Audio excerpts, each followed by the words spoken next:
بسم اللہ الرحمن الرحیم۔ شروع اللہ کا نام لے کر جو بڑا مہربان نہایت ہی رحم والا ہے۔ اِنَّا أَعْطَيْنَاكَ الْكَوْثَرَ، اے نبی صلی اللہ علیہ وسلم ہم نے تم کو کوثر یعنی بے شمار خیر عطا فرمائی ہے۔ فَصَلِّ لِرَبِّكَ وَانْحَرْ، تو اپنے رب کے لیے نماز پڑھا کرو اور قربانی کیا کرو۔ إِنَّ شَانِئَكَ هُوَ الْأَبْتَرُ، کچھ شک نہیں کہ تمہارا دشمن ہی بے نام و نشان رہے گا۔ الکوثر لفظی معنی ہیں بہت زیادہ خیر، بے شمار نعمتیں اس میں شامل ہیں۔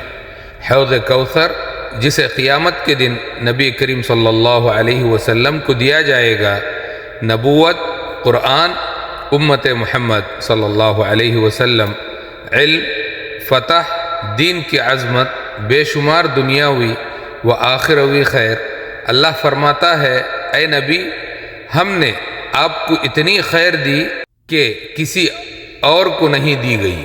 جب اللہ نے اتنی خیر عطا کی تو حکم دیا کہ نماز اللہ کے لیے پڑھیں، قربانی بھی صرف اللہ کے لیے کریں۔ یہ اخلاص اور بندگی کا سب سے بڑا اظہار ہے۔ مشرکین مکہ نبی کریم صلی اللہ علیہ وسلم کو ابتر، بے اولاد کہتے تھے کہ آپ کا نام مٹ جائے گا۔ اللہ نے اعلان فرمایا دشمن ہی مٹ جائے گا، دشمن ہی بے نام و نشان ہو جائے گا، آپ صلی اللہ علیہ وسلم کا نام ہمیشہ بلند رہے گا۔ آج دنیا میں سب سے زیادہ لیا جانے والا نام محمد صلی اللہ علیہ وسلم ہے اور دشمنوں کا نام کوئی نہیں جانتا۔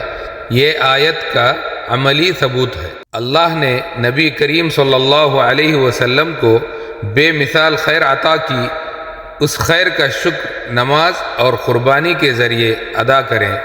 نبی کریم صلی اللہ علیہ وسلم کا نام ہمیشہ باقی رہے گا۔ دشمنوں کا انجام رسوائی اور مٹ جانا ہے۔ یہ قرآن کی بہت بڑی پیشن گوئی ہے جو پوری ہو چکی ہے۔